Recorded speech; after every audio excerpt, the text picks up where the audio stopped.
What if everything you learned about human history is a lie?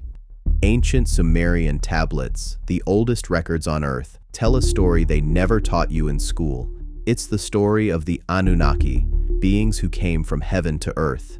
They didn't just visit, they genetically engineered the human race to be their slaves. This isn't mythology, this is a warning, hidden in plain sight for 6,000 years.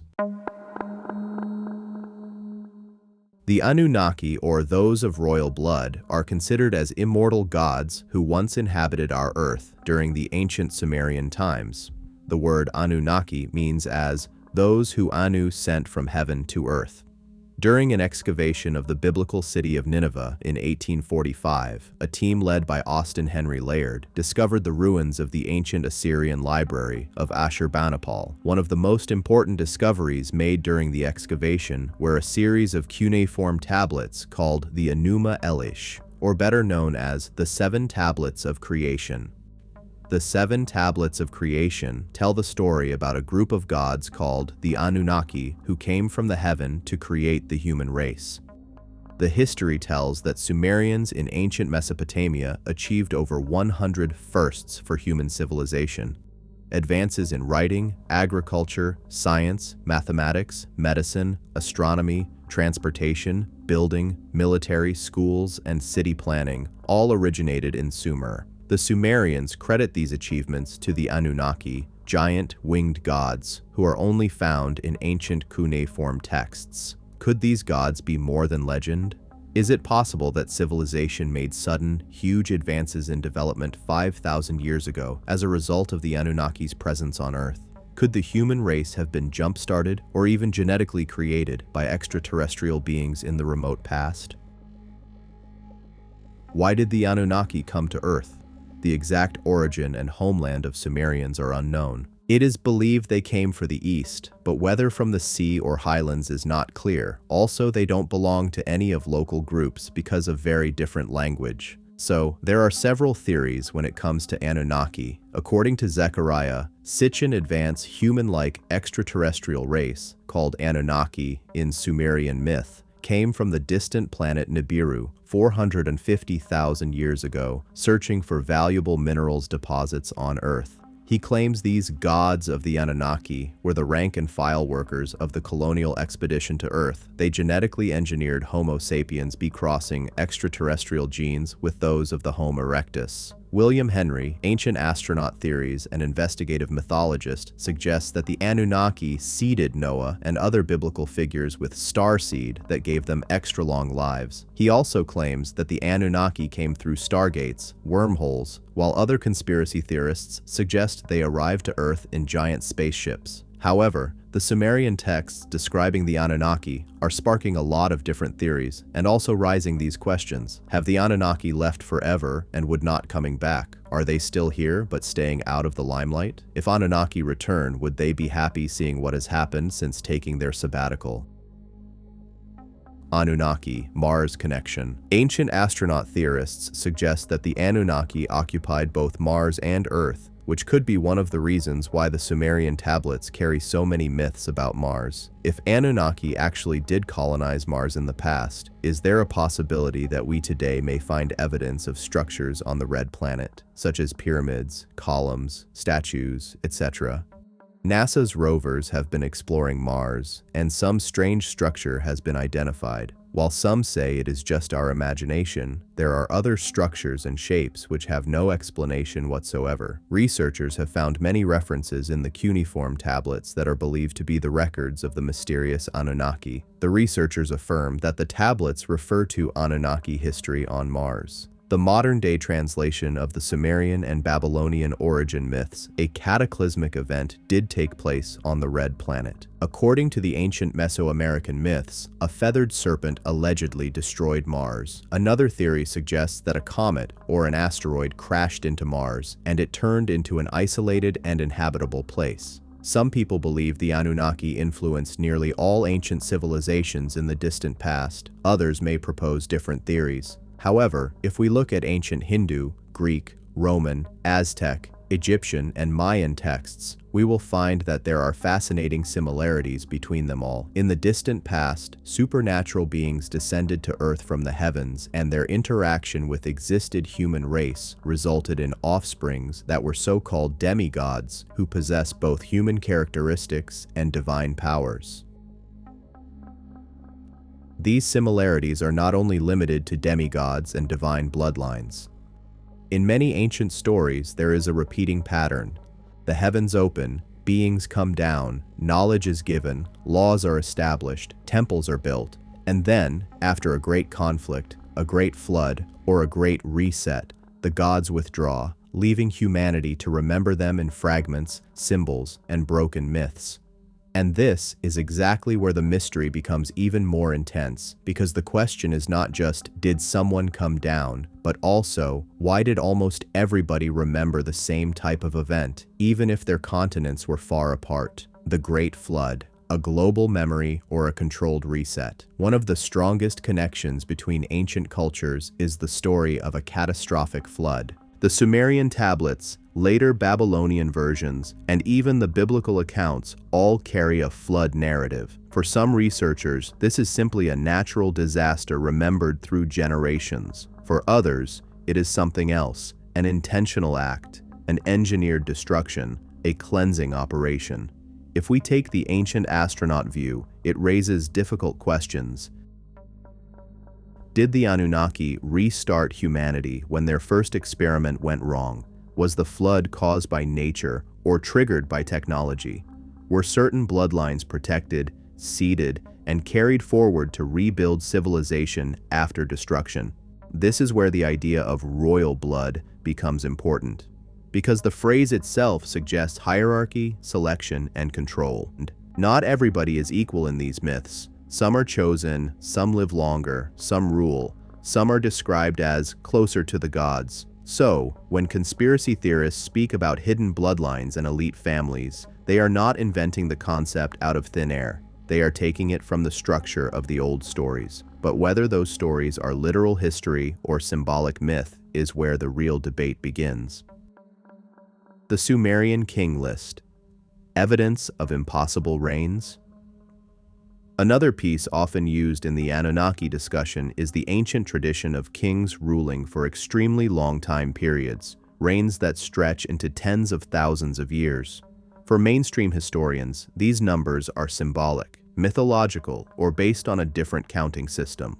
For ancient astronaut theorists, these numbers are taken as literal evidence that early rulers were not fully human, or were genetically enhanced hybrids. If the early kings truly belonged to a different category, then the question becomes, were these kings the offspring of gods and humans? Were they administrators placed to manage early civilization? Did they hold technology or knowledge that later humans could not reproduce?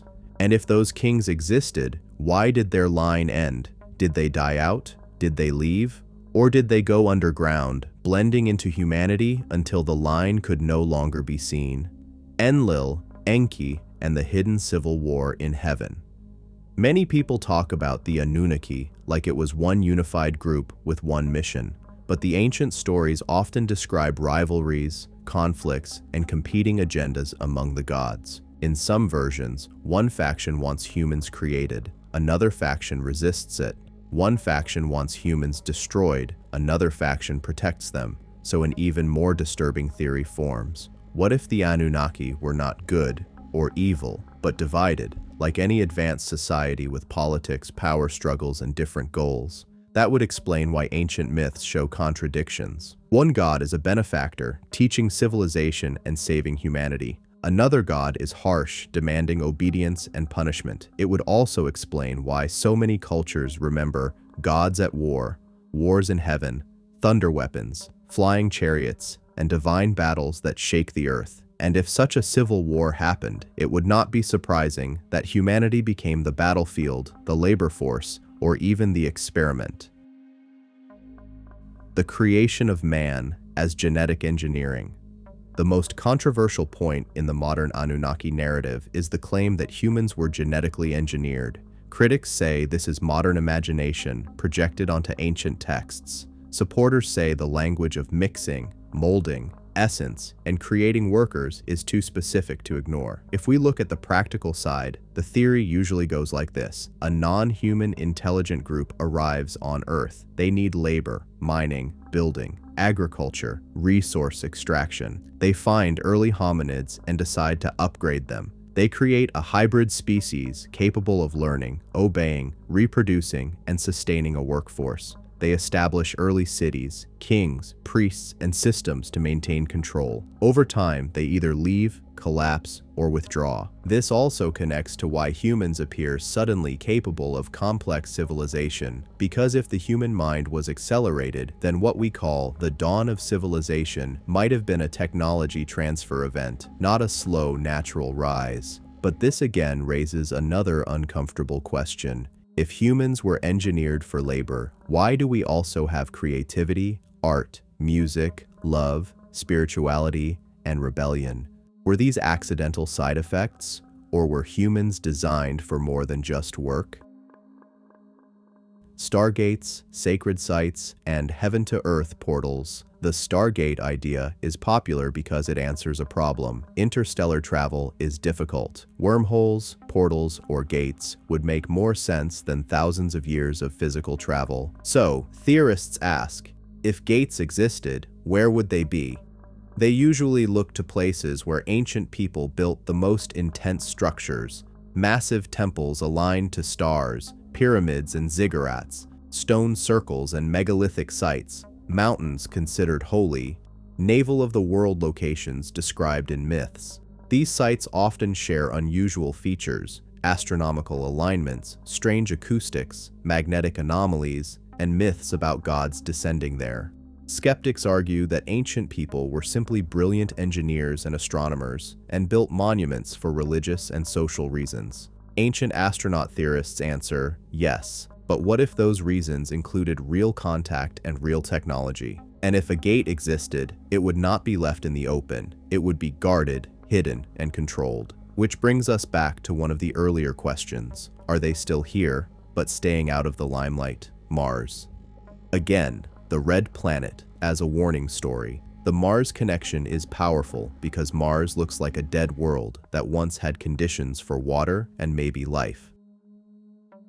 If you want a story of a civilization that failed, Mars becomes the perfect symbol. So researchers and theorists build the narrative. Mars was once colonized. A disaster happened. War, impact event, atmosphere collapse, or deliberate destruction. Survivors moved to Earth, or used Earth as a second base. Myths about a red world, war in the heavens, and a fallen realm become memories encoded into stories. When people speak of pyramids and statues on Mars, they are usually interpreting unusual shapes and shadows. Mainstream science explains these as natural formations and human pattern recognition. We see faces in rocks, shapes in clouds. But theorists argue, even if 90% are illusions, what if 10% are not? Then the next question becomes, if evidence existed, would it be openly announced, or would it be classified, denied, and buried under "it's just a rock" explanations? This is why Mars theories never die, because they sit in the perfect area between mystery and plausibility, where imagination and suspicion can grow without limits. The Watcher pattern. Not just Sumer. Across traditions, there is often a theme of watchers or overseers. Beings who observe humanity, beings who teach forbidden knowledge, beings who take human partners, beings who produce unusual offspring, beings who are punished or exiled for interfering too much. Whether we call them Anunnaki, watchers, demigods, divas, angels, or shining ones, the role is similar. So the question becomes, are all these stories describing the same phenomenon using different languages? Or is it simply that human psychology is similar everywhere, meaning humans independently create the same types of myths: sky gods, floods, heroes, divine kings, wars, moral punishments, cosmic cycles? This is one of the strongest arguments against literal alien contact, that humans naturally mythologize the sky, the unknown, and the forces of nature. When lightning strikes, gods are angry. When kings rule, gods chose them. When disasters happen, gods punish the people. But then the other side argues, why do the myths contain technical-like details? Why do they describe vehicles, weapons, gates, beings descending, and knowledge transfer? Why are the gods so often described not as abstract spirits, but as physical personalities who eat, drink, argue, demand labor, and control resources? If the Anunnaki left, what did they leave behind? Even within the ancient astronaut view, not everybody believes the Anunnaki are still present. Some say they left permanently. Others say they return in cycles. Others say they never left, but changed strategy. If they left, the simplest explanation is that they achieved their goal, extracted resources, established systems, and moved on. But then why would they leave behind myths, temples, priesthoods, bloodline claims, symbols connected to stars and planets? Unless those things were not left behind by accident, but intentionally placed to shape human society after their departure. Because even if you leave a primitive world, you can still control it remotely through ideology, fear, religion, and hierarchy. You don't need to stay physically present if humans police themselves through belief systems. And if that is true, then it gives a darker meaning to those of royal blood. It becomes not a complement, but a system of separation. Rulers versus workers, divine lineage versus ordinary humanity. If the Anunnaki return, what would they see? And then we reach the most dramatic question of all, the one that keeps modern imagination burning. If Anunnaki return, would they be happy seeing what has happened since taking their sabbatical? Would they see a species that matured beyond its original purpose? Or would they see a species still trapped in the same loops? War, greed, empire, slavery, collapse, rebuild, just with more advanced tools? Would they be impressed by our technology, our cities, our machines? Or would they laugh because everything we built was built using a tiny fraction of what they already knew? And perhaps the most uncomfortable question, what if our progress is exactly what they wanted? Because a technologically advanced humanity can produce more resources, more data, more control systems, more automation, more extraction, more reach. In that case, we would not be a free civilization. We would be a long-term project. The final mystery, myth, memory, or manipulation. At the center of all Anunnaki theories, there are three possibilities. Myth. The stories are symbolic, created by human imagination to explain the unknown. Memory. The stories preserve a distorted record of real events, visitors, disasters, and knowledge transfer. Manipulation. The stories were engineered, either by ancient elites, priesthoods, or even the visitors themselves, to shape human behavior and keep control. And the reason this topic never disappears is because no matter which option is true, the stories still point to the same haunting idea. Humanity may not fully understand its own origin. If the Anunnaki were only myth, why do the myths feel so specific and global? If they were real, why is the evidence so unclear and fragmented? And if they were real and still involved, why would the truth ever be allowed to sit openly in front of us? And if we follow that thought to its most extreme conclusion, then the next logical step is not, were they here? But what would their fingerprints look like if they were? Because any truly advanced presence, whether extraterrestrial, interdimensional, or simply a lost branch of civilization, would not leave behind an obvious business card. It would leave behind patterns, clues that are not loud on their own, but become loud when they repeat. The fingerprints, patterns that refuse to die.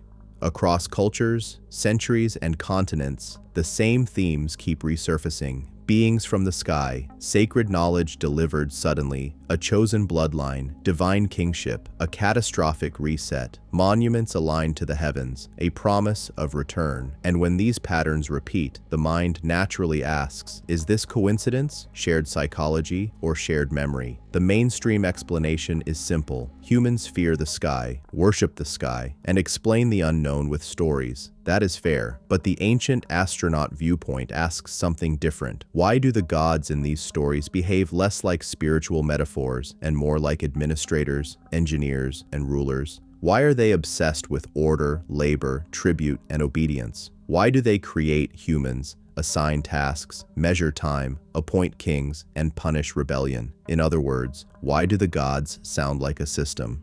The monuments.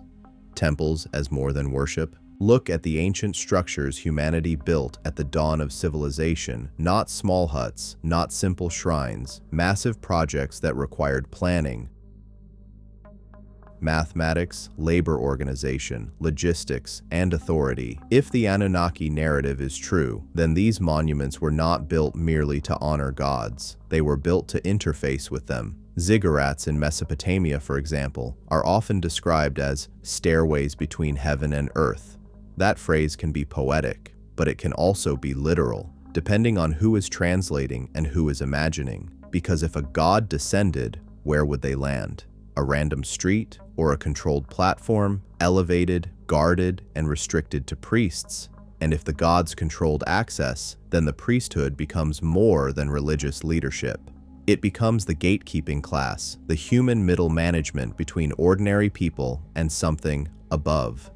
This is why so many ancient systems look the same. The gods are distant, the priests interpret their will, the kings claim divine authority, the workers build the world. If that model was introduced early, it could run forever without the gods needing to stay physically present. The sky alignments, why always the stars? Ancient people did not only build big, they built precise. Monuments aligned to solstices, equinoxes, and star positions are found all over the world. Skeptics say this proves ancient genius, and it does, but theorists ask why so much effort went into aligning stone with sky. Were the heavens simply religious inspiration, or were the heavens a literal map, routes, origins, destinations? If the Anunnaki came from the heavens, then the sky is not a metaphor, it is a direction. And if the sky is a direction, then alignments become more than art. They become signals, markers, memory encoded into architecture.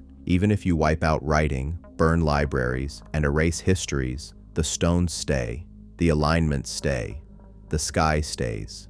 The gold question: why do the gods want it? One of the most repeated modern claims tied to the Anunnaki story is the obsession with resources, especially valuable minerals. If that idea is even partly true, it changes the entire emotional tone of these myths. The gods are not mystical caretakers. They are extraction-focused. And gold is not just a shiny object for jewelry. It has properties that make it extremely useful in advanced technology: conductivity, corrosion resistance, stability. Even in modern times, it matters in electronics. So the question becomes, if an advanced race needed a stable, conductive material, would it be crazy for ancient texts to reflect that need, translated into the language of gods and tribute? Critics argue this is modern thinking forced onto ancient narratives. Supporters argue it fits too well. The gods arrive, demand resources, create workers, enforce order, and leave. The translation problem, where the mystery really lives. Here's where the entire Anunnaki debate becomes both fascinating and dangerous. Most people do not read cuneiform, they read translations. And translation is not just converting words, it is interpretation. A single symbol can carry multiple meanings depending on context. A phrase can be poetic or technical. Heaven can be spiritual or literal sky. Breath of life can be mythic or biological. This is why mainstream historians strongly criticize many popular ancient astronaut interpretations, especially the idea that these texts clearly describe extraterrestrials. And this is also why theorists push back, because critics often dismiss the entire mystery as fantasy without addressing why so many themes keep repeating. So the real battlefield is not Mars, it's not pyramids, it's not spaceships, it's language. And the moment you realize that, you realize how easy it is for truth to be hidden inside plain sight. If you translate it spiritually, it becomes religion. If you translate it literally, it becomes history. If you translate it technically, it becomes science fiction. If you translate it politically, it becomes control. And perhaps it has always been all four at once. The hybrid bloodlines. Demigods as a blueprint. The demigod pattern is not a minor detail. It is one of the most consistent themes across ancient civilizations. A god arrives. A human is chosen. A child is born who is not fully human. That child becomes a king, a hero, a conqueror, a lawgiver, a founder. This could be myth, created to legitimize royal power. That is the mainstream view. Kings invented divine ancestry to keep people obedient. But the alternative view asks, what if kings didn't invent it? What if they inherited it? Because if early rulers were linked to an outside presence, the easiest way to preserve authority would be bloodline, marriage alliances, and controlled lineage. And even if the divine genes diluted over time, the ideology would remain. Certain families belong above others. That idea alone could shape thousands of years of human society. The sudden leap. Why the firsts feel like a jump. Sumer is often described as a place of major civilizational firsts. Writing systems, legal structures, mathematics, astronomy, and organized cities appear in a way that feels fast when compared to the slow climb humans experienced before. Mainstream explanation: conditions were finally right. Agriculture, settlement, trade, specialization, and time. Alternative explanation: conditions were right because something made them right. The ancient astronaut viewpoint does not deny human intelligence. It suggests human intelligence was accelerated, and if that happened once, it could have happened more than once, which opens another theory. What if the gods didn't just influence Sumer? What if Sumer was simply the earliest system we can still recognize because it left the most readable records? The reset cycle. Why catastrophe always appears: floods, fires from the sky, wars among gods, collapsing ages. These aren't rare in myths. They are central, and if catastrophe is central, then it suggests a cycle. Humanity rises. Humanity reaches a threshold. A reset occurs. Survivors rebuild. Memory becomes myth. Repeat. If you believe the Anunnaki narrative, then the reset might not be random. It might be governance. Because if you are managing an experiment, you don't let it spiral out forever. You prune it, you restart it, you keep the outcome within acceptable parameters. That idea is terrifying, but it explains why the gods in many stories are not gentle. They are controlling, jealous, punitive, and absolute. The still here theory: the quietest option. If the Anunnaki are still here, the simplest version is not giant ships hovering over cities. It would be influence without visibility. Because once humans are self-governing through systems, religion, hierarchy, economy, surveillance, law, you do not need open presence. You need only observers, intermediaries, control points, silence. So theorists ask, if a non-human intelligence wanted to remain on Earth unnoticed, what would it do? It would avoid spectacle. It would avoid direct rule. It would avoid turning itself into a public target. It would let humans argue with humans, fight humans, divide humans. It would let humanity blame itself for everything, and maybe that would even be true. The return question, the most dangerous one.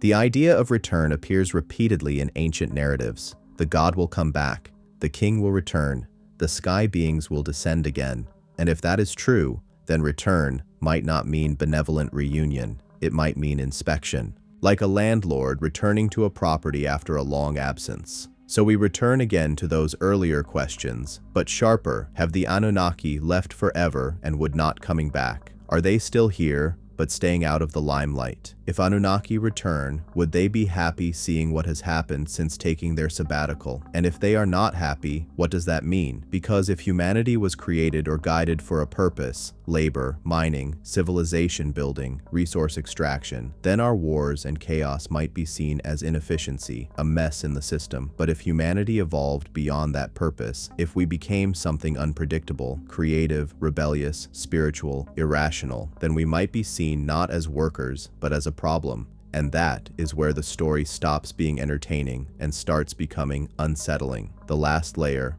what if gods is the wrong word? Even the term extraterrestrial might be too narrow, because ancient texts do not always describe the gods as travelers from another planet in a modern sense. Sometimes they appear as beings who phase in, beings who appear through gates, beings who descend and ascend as if reality itself has doors. So one final possibility is this: what if the Anunnaki were not simply beings from another planet, but beings from another layer of reality. Call it dimension, realm, frequency, or something else. It would explain why physical evidence is elusive, why they are described as both present and beyond, and why access is controlled through holy places.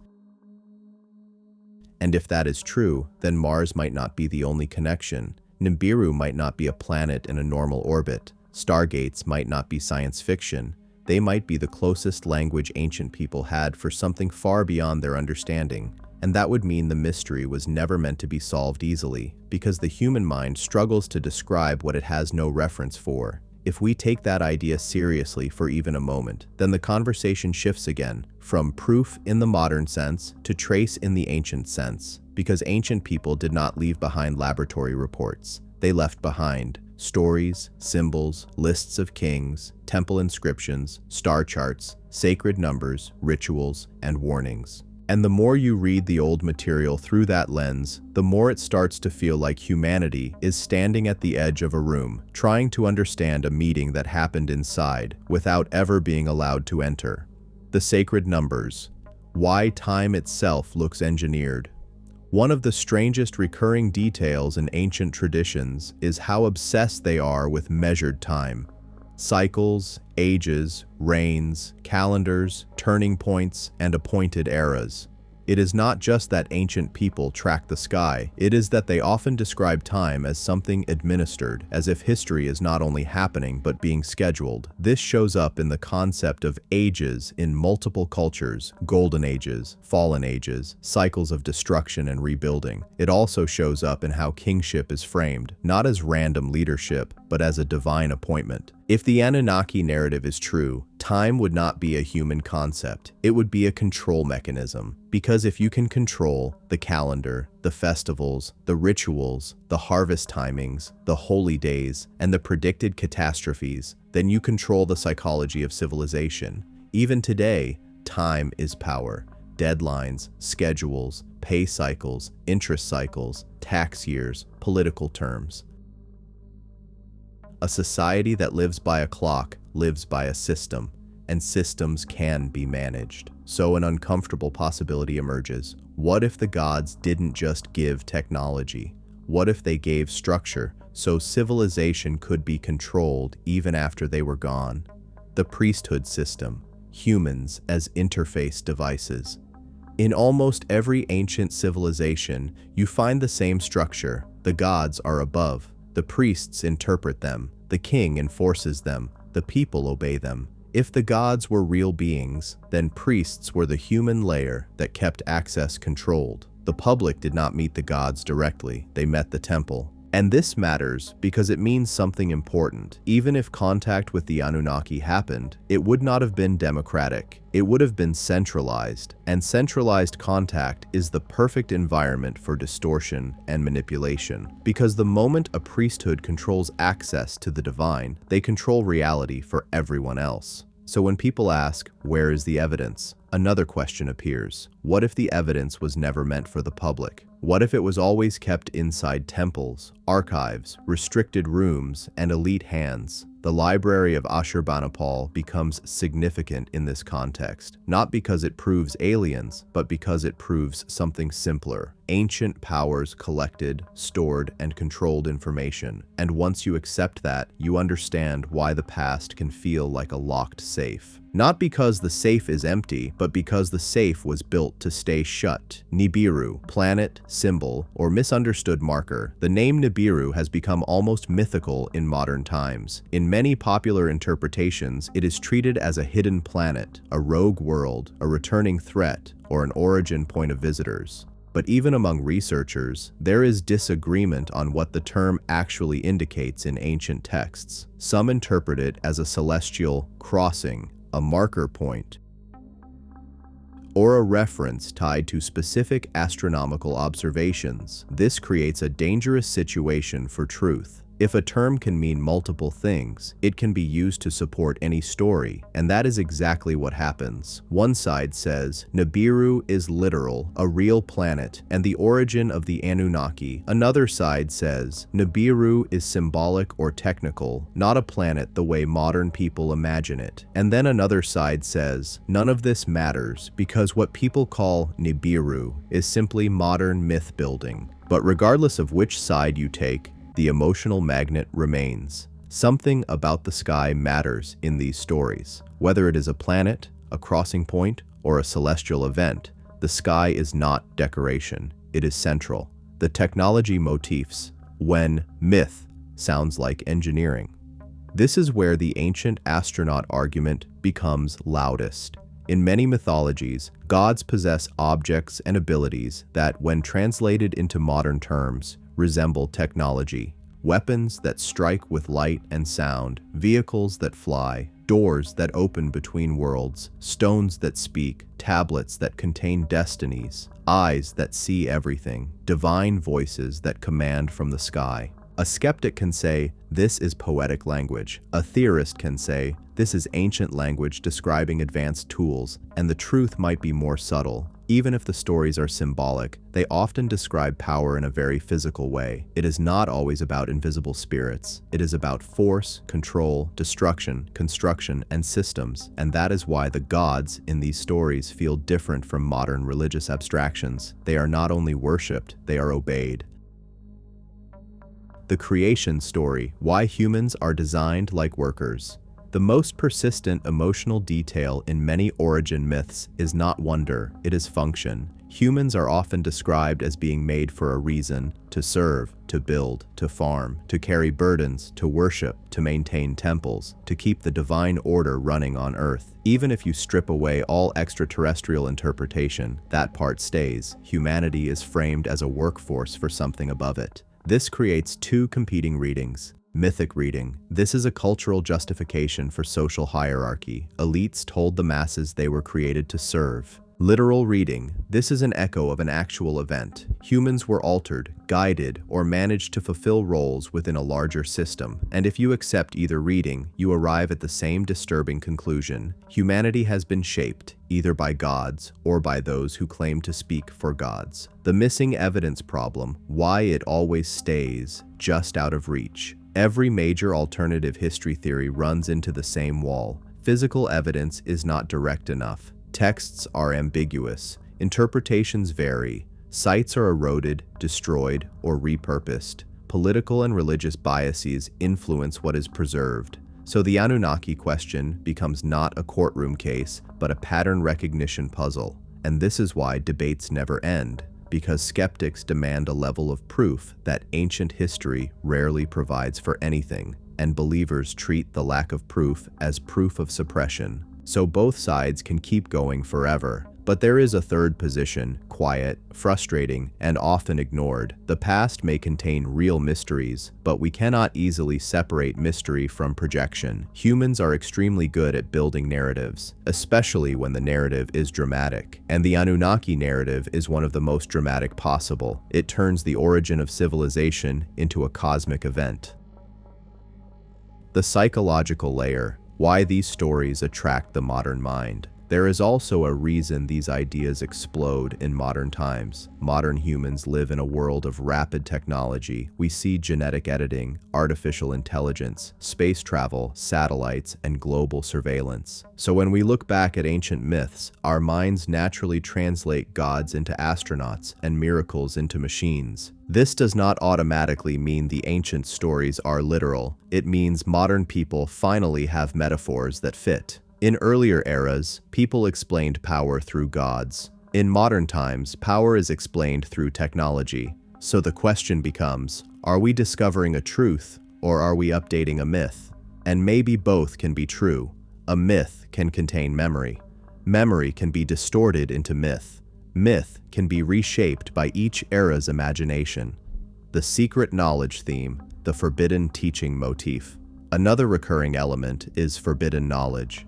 The gods teach humans something they were not supposed to teach, or humans steal knowledge, or a certain group receives knowledge that others do not. This is not a minor detail. It appears again and again. Knowledge of agriculture, knowledge of metallurgy, knowledge of writing, knowledge of astronomy, knowledge of life extension, knowledge of laws and governance. And wherever forbidden knowledge appears, a priesthood appears soon after. Because knowledge creates hierarchy. If you know what others don't, you rule. So even if the gods never existed, the structure they represent absolutely did. Power moving through controlled knowledge. And that might be the biggest reason the Anunnaki story survives. It is not only about aliens, it is about how human civilization works. The return motif.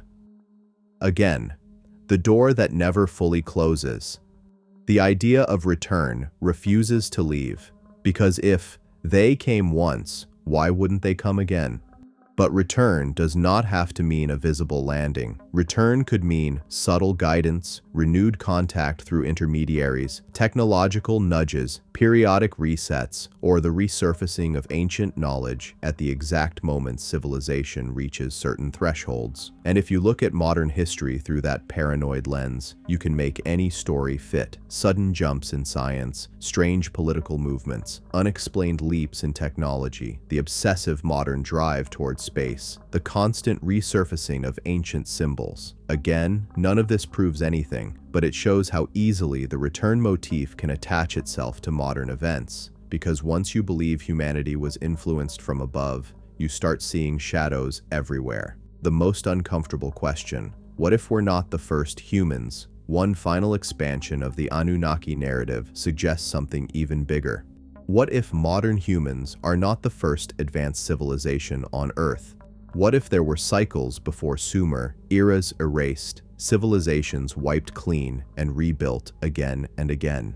This idea links to global flood myths, lost continents, and legends of earlier golden ages. Mainstream archaeology does not support most extreme versions of this, but the human imagination loves it because it explains something emotional. Why we feel ancient. Why we feel like we are remembering rather than learning. Why myths feel like echoes, not inventions. And if cycles exist, then the Anunnaki story becomes part of a larger structure. Visitors arrive, civilization rises, catastrophe hits, knowledge is preserved by a few, society restarts, the story becomes myth, and the pattern repeats. If we extend that cycle idea even further, it forces one more shift in perspective. Maybe the real story is not Anunnaki versus humanity, but humanity inside a repeating experiment where different actors, gods, priesthoods, kings, disasters, and knowledge transfers play the same roles under different names. Because when you strip away the cultural labels, what remains is always the same structure. A higher authority arrives or is declared. A new order is established. Knowledge becomes centralized. Humanity builds, humanity forgets, humanity collapses, a few preserve fragments, the fragments become myth. The next cycle begins, and that is why the Anunnaki topic connects so easily to nearly everything. Pyramids, floods, Mars, secret societies, long-lived kings, forbidden knowledge, and the fear of return. It is a master narrative. It swallows history and turns it into a single storyline, the fragment problem. Why the past feels like a broken mirror. Another reason this mystery survives is because the ancient world is not one complete story. It is a broken mirror. We have fragments of clay tablets, fragments of inscriptions, fragments of myths copied by later civilizations, fragments of ruins reused as building material, and fragments of languages that require interpretation. Whole libraries vanished, whole cities burned, whole empires collapsed. So when modern people try to reconstruct ancient truth, they are not reading a book. They are assembling shattered glass. And this is where speculation grows naturally. Because if you have only pieces, the mind fills gaps. It must. Humans cannot tolerate incomplete patterns. We either find meaning or we create it. That is why two people can look at the same ancient text and see completely different realities. One sees poetry, another sees engineering, one sees myth, another sees memory, and both can feel certain. The too advanced argument and its trap. One of the most common claims in ancient astronaut theories is, "This is too advanced for ancient people," but that argument is a trap because it underestimates humans. Ancient people could do extraordinary things with limited tools. They could build, align, calculate, organize, and preserve knowledge across generations. Human capability is often far greater than modern arrogance wants to admit.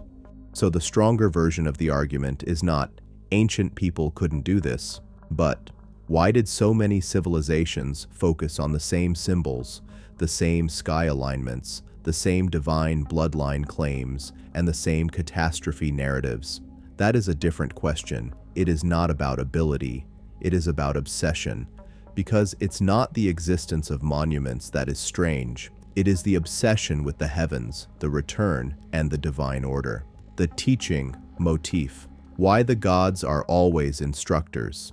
If the Anunnaki were only invented, you would expect gods to behave like pure fantasy, monsters, spirits, chaotic magic. But in many ancient traditions, the gods behave like instructors and managers. They teach writing, they teach farming, they teach law, they teach measurement, they teach rituals that lock people into schedules. They do not only inspire, they regulate. So even if the gods were not literal, the gods represent something real, the arrival of systems. Civilization is not only technology. Civilization is rules, hierarchy, and organization at scale. And scale requires control. So the Anunnaki narrative fits perfectly as a symbol of the moment humanity stepped from scattered life into centralized life. But again, symbol does not mean false. Symbol can be the mask of truth. The artifact hunger, why people search for physical proof. Despite the translation debates, people still want physical evidence because physical evidence feels final. A tablet can be translated differently. A myth can be interpreted. A ruin can be explained. But a machine cannot be argued away so easily. This is why claims about out-of-place artifacts, unusual objects, and hidden technologies attract such devotion. People want an object that ends the argument. The problem is, even if such an object existed in ancient times, it might not survive. Metal gets melted. Technology gets recycled.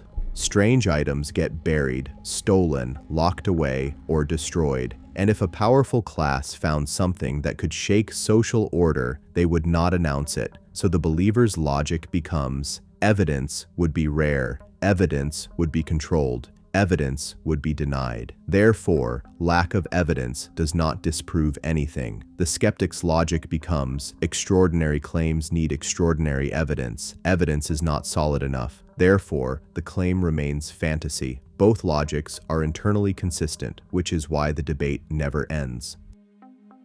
The library motif. Why knowledge centers matter.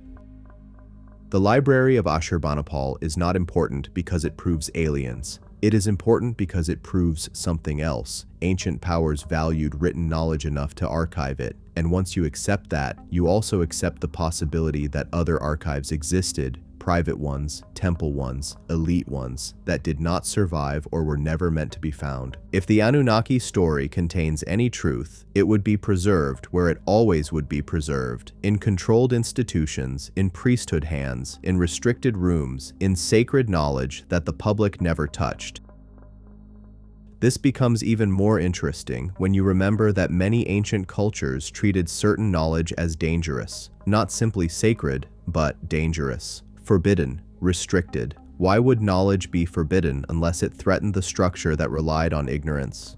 The human role, workers, worshippers, or witnesses. A key tension in these stories is what humans are supposed to be. In some narratives, humans are made to work. In others, humans are made to worship. In others, humans are an accident, an afterthought, or a byproduct of divine conflict. If humans were engineered, then the purpose matters, because purpose reveals the nature of the creators. If we were made for labor, the creators are exploiters. If we were made for companionship, the creators are lonely.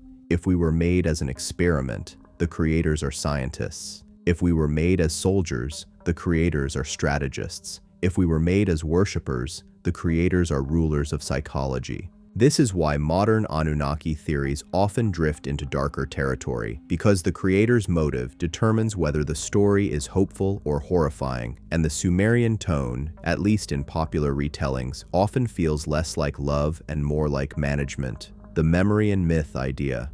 How truth could hide in plain sight. If ancient people experienced something they could not understand, something technological, something non-human, something beyond their category system, then their only option was metaphor. So they would describe lights as divine radiance, machines as chariots, gates as heavenly doors, bioengineering as molding clay, communication devices as tablets of destiny, surveillance as all-seeing eyes. And then later societies would retell these metaphors as literal spiritual stories, because that is what they would sound like once the original context was lost.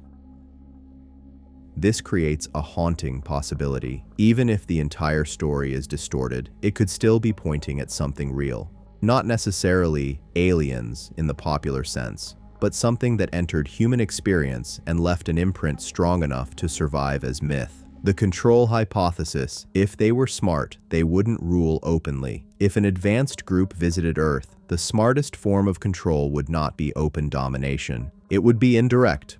Open domination creates resistance. Indirect control creates compliance. So if someone wanted a planet to run the way they wanted without constant intervention, they would build belief systems, hierarchies, laws that self-enforce, elites that police the masses, and narratives that make obedience feel sacred. That is not science fiction. That is how human empires operate. So theorists ask, if humans can control humans through ideology, why couldn't something else do the same? And if something else did the same, it would not need to stay visible. It would only need to ensure the system reproduces itself.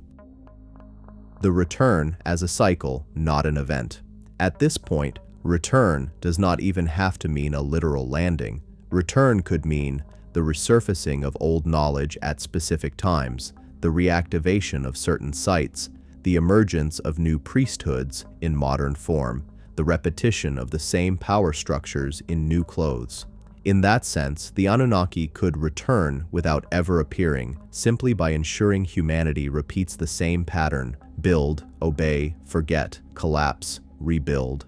And if that cycle is the true engine of history, then it doesn't matter whether the gods are physical beings or symbolic archetypes. Either way, the system remains.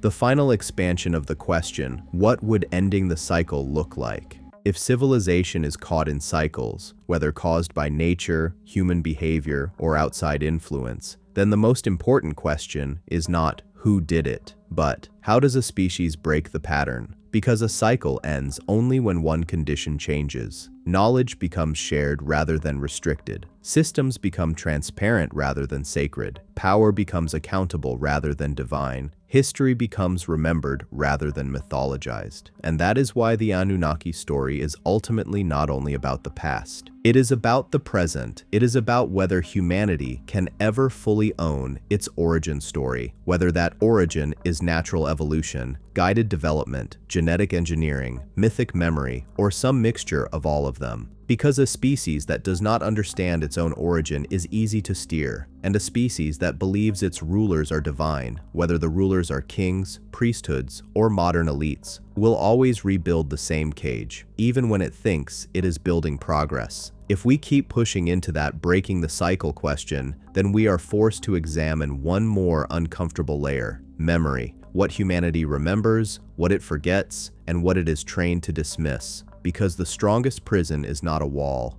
it is a belief. And in almost every ancient myth system, you can see the same weapon being used again and again. Control the story of origin, control the story of authority, control the story of catastrophe, control the story of salvation. If the Anunnaki were real, then that weapon could have been used intentionally. If the Anunnaki were myth, then that weapon was still used by humans because it works. Either way, the pattern remains. The origin story weapon, why, where we come from, decides who we obey. A civilization's origin story is never neutral. If people believe they evolved naturally and belong only to themselves, they demand freedom. If people believe they were created by higher powers, they accept hierarchy. This is why so many ancient societies linked kingship to heaven. It was not only spiritual, it was political engineering. If your ruler is not just a man, but a descendant of gods, then rebellion becomes more than a crime. It becomes a sin. And this is why "those of royal blood" is not a harmless phrase. It is a mechanism. It implies that authority is not earned, it is inherited. It implies that the world is not equal, it is ranked. It implies that the structure of society is not negotiable, it is cosmic. So when modern theorists talk about hidden bloodlines, elite families, and ancient lineage, they are essentially taking the oldest political technology in human history and extending it forward, divinity as permission to rule. The authority story, why the gods always demand order. In many modern retellings, people imagine gods as magical beings who do whatever they want. But in the oldest myths, the gods are strangely consistent in one demand. Order must be maintained. Order of temples, order of laws, order of calendars, order of tribute, order of labor. This is why the Anunnaki story feels so different from pure fantasy. It is not chaotic imagination. It is structured. And structure always serves someone. If you are managing a colony, you need order. If you are managing a workforce, you need order. If you are managing an experiment, you need order. So the ancient myths describing gods who establish civilization can be read in two ways: as humans celebrating the birth of civilization, or as humans remembering the moment civilization was imposed. That distinction matters because imposed civilization is not a gift. It is a framework. The catastrophe story, why resets keep being moral. Floods in myth are rarely just weather, they are judgment. Fire from the sky is rarely just a meteor, it is punishment. Cities falling is rarely just war, it is divine will. This is another subtle but powerful control mechanism. If catastrophe is framed as moral, then survivors interpret disaster not as physics, but as obedience failure. And when you interpret disaster as obedience failure, you become easier to control because you stop asking, what actually happened? Who benefited? Was it avoidable? Was it engineered? And instead you ask, how do we behave to avoid angering the higher power? That is perfect governance. So even if the catastrophes were natural, myth turns them into behavioral leashes. And if catastrophes were not natural, if they were triggered, myth becomes a camouflage system that hides agency behind divine wrath. The salvation story, why a few are always chosen. Another repeating motif is the chosen remnant. A few survive, a few are warned, a few are preserved, a few rebuild. And these survivors are rarely random. They are connected to gods. They are tied to bloodlines. They are favored. This is a key piece in the Anunnaki narrative because it aligns perfectly with the seeding theory. Noah-like figures, long-lived patriarchs, special lineages. But even if you reject literal seeding, the structure still shows something real. Civilization tends to preserve elites. When disaster hits, it is the poor who die first, and the powerful who retain resources and continuity. So myths that describe chosen survivors may be symbolic of a brutal social reality. The same class survives the reset and writes the next chapter. And once again, whether gods exist or not, the pattern remains. Mars as a mythic mirror, the dead world as a warning. The Mars connection becomes more interesting when you stop treating it as evidence and start treating it as a mirror. Mars is a dead planet, a place of ruins in imagination, a red warning in the sky. So even if ancient myths were not literally describing Mars, Mars could function as an archetype. The fallen world, the punished realm, the destroyed colony, the place where a civilization failed. If you were an ancient teacher, god, priest, or king, and you wanted to warn humanity about rebellion or misuse of power, you would need an image strong enough to haunt the mind. A dead world in the sky is perfect, so the Mars myths, whether literal or symbolic, serve the same function. They create the fear of collapse, and fear is one of the strongest tools of control. The God Wars. Theme: why the heavens are always in conflict. Another detail that refuses to disappear is conflict among gods. If gods are perfect, why are they fighting? If gods are beyond ego, Why are they jealous? If gods are eternal wisdom, why are they divided? This is one of the strongest points in favor of the "they were not gods" interpretation, because the gods behave like beings with politics. They behave like factions. They behave like an advanced society with internal conflict, one group favoring humans, another group treating humans as disposable. And if that was true, then humanity's entire role changes. Humans are not just creations. Humans are leverage. A workforce is valuable. A colony is valuable. A planet is valuable. So gods fighting over humans makes sense if humans are an asset. And when you read myths through that lens, the demigod offspring motif becomes even darker. Hybrids are not romance. Hybrids are strategy. The great similarity problem, why the same story keeps reappearing. We return again to the hardest thing to explain away: similarities across ancient cultures. It is possible that humans invent similar myths because humans are similar. But it is also possible that something else is happening. Shared catastrophic events, global climate events, cultural diffusion, stories traveling through trade and migration, or a shared encounter that was remembered differently. And here is where the Anunnaki narrative becomes a kind of gravitational center. It offers one explanation that can connect many threads. But it is also where the danger grows, because a master narrative can explain everything, even when it shouldn't. So if someone wants to approach this responsibly, they have to accept attention. The patterns are real, but the conclusions are not guaranteed. And yet, the patterns remain too consistent to ignore. The modern echo: why we are still rebuilding the same structure. Now look at the modern world and compare it to the oldest myths. Centralized power, elite knowledge control, priesthoods of experts and institutions, rulers legitimized by narratives, mass labor systems, surveillance as the all-seeing eye, periodic resets through wars and collapses. The symbols changed, the structure did not. So when people ask, where are the Anunnaki now? A brutal answer appears. Maybe the Anunnaki don't need to be here now, because they're Model 1. Maybe the real legacy is not a spaceship, but a template. A civilization template that reproduces itself. Hierarchy, obedience, specialization, extraction, and control. And the most shocking part is that humanity participates willingly because it believes the system is natural. If the truth emerged, would society even accept it? Another question arises when people talk about disclosure and hidden truths. What if the truth did appear? Would it be believed?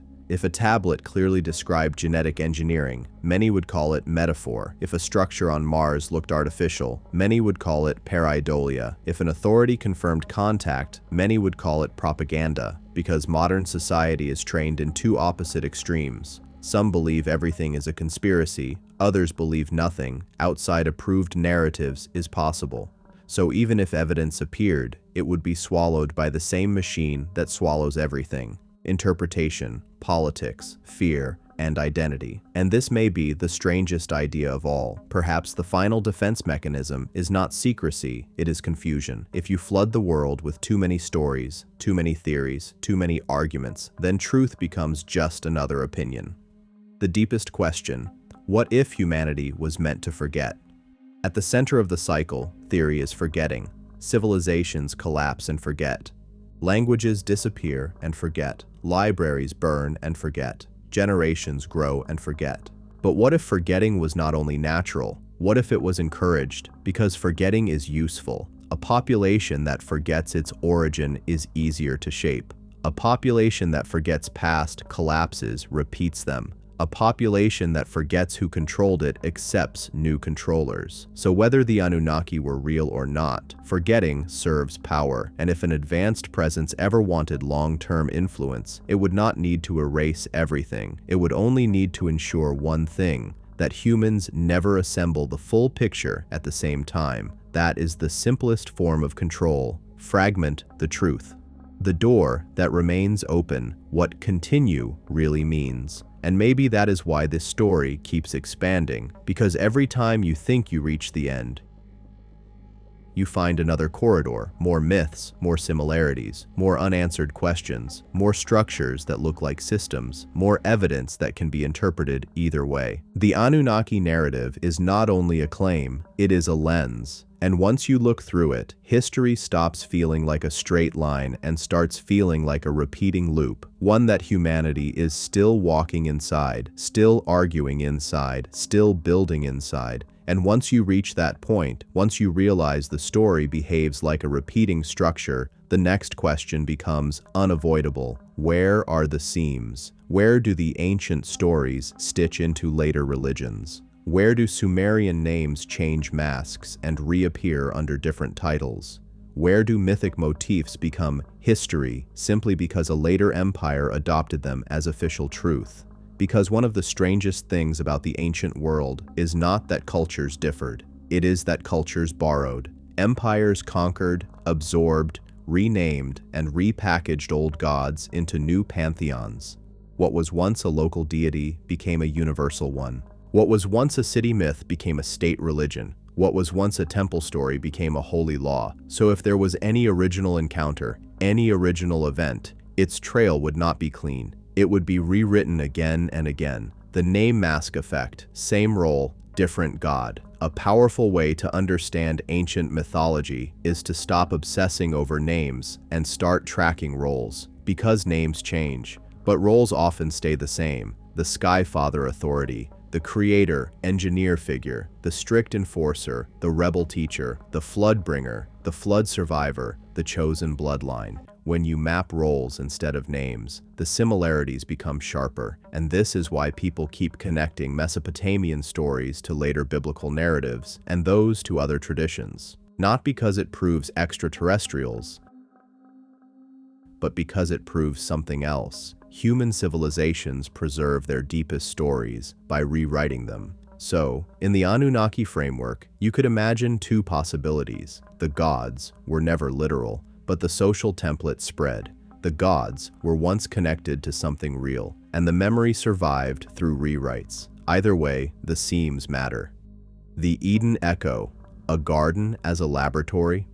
One of the most discussed seams is the way certain themes resemble later religious narratives. A special place, a forbidden knowledge event, and a figure who breaks the rules to give humans something they weren't supposed to have. In some alternative interpretations, the garden is not a fairy tale paradise. It is a controlled zone, and forbidden knowledge is not sin in a modern moral sense. It is unauthorized access. That idea immediately changes the entire emotional reading. Humans were not evil, they were disobedient. The gods were not holy, they were controlling. Knowledge was not temptation, it was a threat to hierarchy. Again, this does not prove anything by itself, but it explains why the forbidden knowledge motif is so persistent. It is the perfect story to justify control. And if an advanced presence ever needed humans to remain within limits, it would not just use weapons, it would use narratives. The Watcher's thread.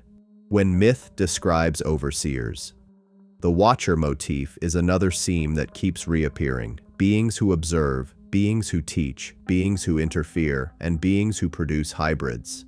This is why the Book of Enoch becomes part of modern discussion. It contains a version of this motif that is unusually direct in its language compared to many other ancient stories. To a skeptic, this is mythology shaped by moral concerns and theological drama. To a theorist, it reads like a warning about an intervention that went too far. And to someone standing in the middle, it looks like something even more basic. A civilization struggling to explain why power seems to come from outside normal human reach. Because whether Watchers are angels, gods, or extraterrestrials, the role is the same. They know more, they see more, they influence the system, and they stand above ordinary human life. The Flood. Again, not just destruction. A data wipe. When people speak of resets, they often imagine only physical destruction, but resets can be informational too. A flood wipes out infrastructure, it wipes out archives, it wipes out specialists, it wipes out continuity, and that is the true power of catastrophe. It does not just kill, it makes the survivors primitive again. So if a reset happened, natural or engineered, the effect is the same. Humanity loses the thread, the few who retain knowledge become priests, and the next civilization is built on controlled fragments. This is why flood myths function like warning signs, not because they prove aliens, but because they describe a real mechanism. Civilization is fragile, and fragility is exploitable. The hero-king pattern. Why civilization always reboots. Through one figure. Another theme is the hero king who rebuilds after disaster. You see it across traditions, a chosen leader who establishes law, rebuilds cities, and restores order. And sometimes this figure is described as semi-divine, longer-lived, guided by higher beings, receiving instructions from above. Even in the Mesopotamian sphere, the Epic of Gilgamesh becomes part of this discussion because it reflects the obsession with kingship, divine ancestry, and the fear of death.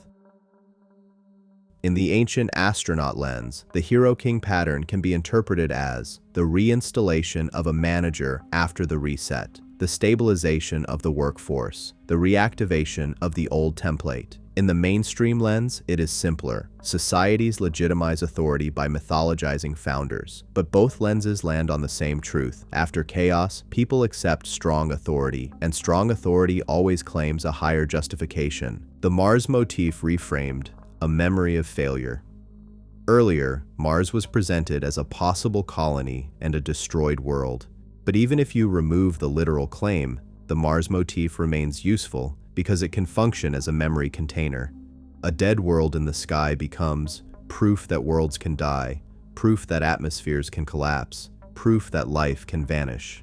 So when ancient myths describe cataclysms and punished realms, Mars becomes the perfect symbolic anchor. And symbolically, Mars acts like a warning written in the sky. This can happen here too. That warning alone can drive civilization to build temples, obey calendars, fear wrath, and cling to priests. Because when people fear collapse, they accept control. The modern mirror. The new temples are not stone. If you want to see whether the ancient template survives, you do not need to search deserts or Mars photographs. You can look at the present. Because the ancient structure has modern equivalents. Temples become institutions, priests become experts, divine law becomes policy, tribute becomes taxes and labor, the all-seeing eye becomes surveillance, sacred knowledge becomes restricted information. In this sense, the modern world looks less like a departure from the ancient past and more like its continuation, only with upgraded tools. And this makes the still here theory feel less mystical. If an old system was designed to persist, it would evolve with the era. It would wear new language. It would shift from gods to authority, from miracles to technology, from sacred tablets to data. So the question becomes less about whether the Anunnaki are physically present and more about whether the template they represent is still running. The space obsession. Why humanity is now looking up again. One more modern theme is the renewed obsession with space. Thousands of years ago, temples and myths point upward. Now, rockets and satellites do the same, and it raises a strange thought. If humanity was influenced by something from above, then perhaps our drive to return to the sky is not random. Perhaps it is curiosity, inheritance, or a delayed continuation of an old story. Because a species that believes its gods came from the heavens will always look back to the heavens when it grows powerful enough to reach them. So even if the Anunnaki were only myth, the myth still shapes behavior. And if the Anunnaki were real, then behavior might be exactly what was intended. Build civilization until it can meet the sky again. The next threshold, genetics, AI, and the return of creation. One final theme appears when you compare the ancient creation motif with modern capability. Ancient stories speak of humans being made, molded, seeded, upgraded. Modern science speaks of editing genes, engineering life, and reshaping intelligence. So the creation of man motif returns, not as myth, but as a technology question. And that raises a dangerous possibility. What if the Anunnaki narrative survives because it is not only a story about the past, but a story about what humans are becoming? Because once humanity can create life and intelligence deliberately, humanity becomes the thing it once called God. And then the question becomes circular. If humans are about to become creators, does it make the idea of ancient creators more plausible? Or does it simply prove that humans always projected their future onto their past? Either way, we are approaching a point where the old language stops being metaphor and starts becoming literal again. And that is exactly when return becomes terrifying. Not because something might come down from the sky, but because humanity itself might recreate the same ancient hierarchy, the same seating, the same control, only this time with no mystery and no gods to blame. Thanks for watching, everyone. If you enjoyed this video, don't forget to like, subscribe, and hit that notification bell so you never miss an update. Drop a comment below with your thoughts. I love hearing from you. Check out more videos on the screen, and I'll see you in the next one. Take care.